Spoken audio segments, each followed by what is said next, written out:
Mans is unlike anything. It has a sort of mythical status, really.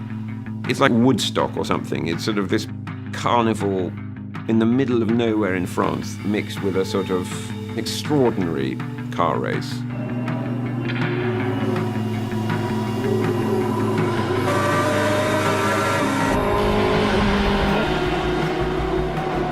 It is unique as a 24-hour race with a 90-year history this year on a road-based circuit that's also the fastest circuit in the world.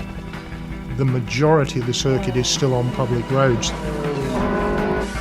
It goes through the pine forest, past bars and cafes. The famous long Mulsanne Straight is actually the N138 from Le Mans to Tours. Le Mans is real racing. You have multiple classes on the track at the same time.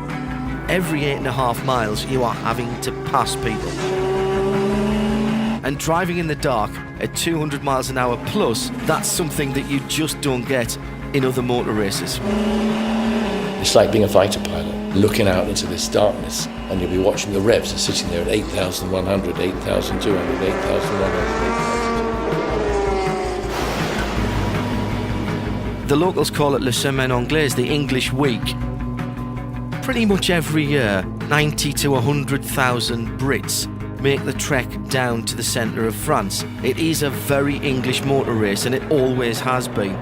And that really started with Bentley in the 1920s and 30s. The Bentley boys lived faster than they drove. I mean, they were remarkable men. Wolf Barnato, playboy. Tim Birkin, crack shot. Tons of guts, Duff. They were of that generation who had lived through the First World War and who really wanted to live life at full throttle. The Bentley pits were done out almost like a nightclub. They had the champagne, the dolly birds. It was done in some considerable style. They lived and drove with immense panache.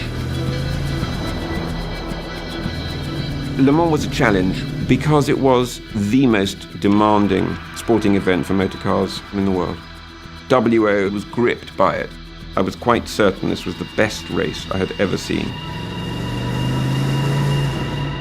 One of the most famous pile-ups in motor racing history was in the 1927 Le Mans. Not only did they win it, they won it by a margin of about 200 miles in a write-off. This was sort of publicity dynamite for the Le Mans race. 1928, 1929, records tumble, the track belongs to Bentley. I'm surprised everybody else didn't pack up and go home for 1930. Who could challenge it? But there was a man who could challenge it, this remarkable German driver, and he drove a big white Mercedes and his name was Caracciola. Birkin was a maniac, just always drove hell for leather. He'd make the cars go faster by putting superchargers on them. The pressure was so relenting, and he wore him down, just harried him so much that in the end the Mercedes gave out. The Bentley blower has become a symbol of the mark. It stands for this high-speed, high-thrills type of motor racing at which Birkin excelled. What those men did still reverberates today. The Bentley boys put the Le Mans race firmly in the public consciousness, and it would be forever one of the great automotive prizes.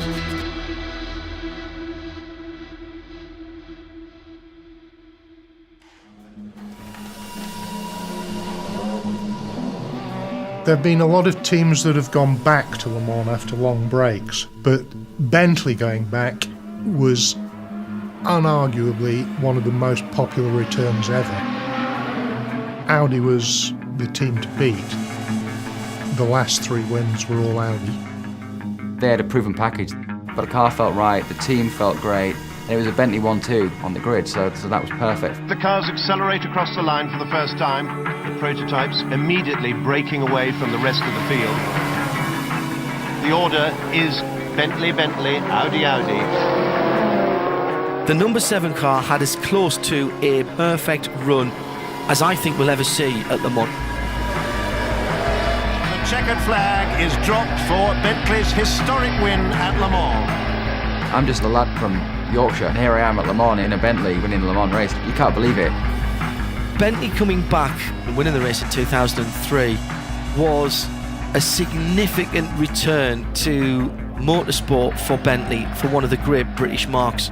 To be a part of seeing history repeat itself was a magnificent experience, and something that I don't think anybody who was there will ever forget.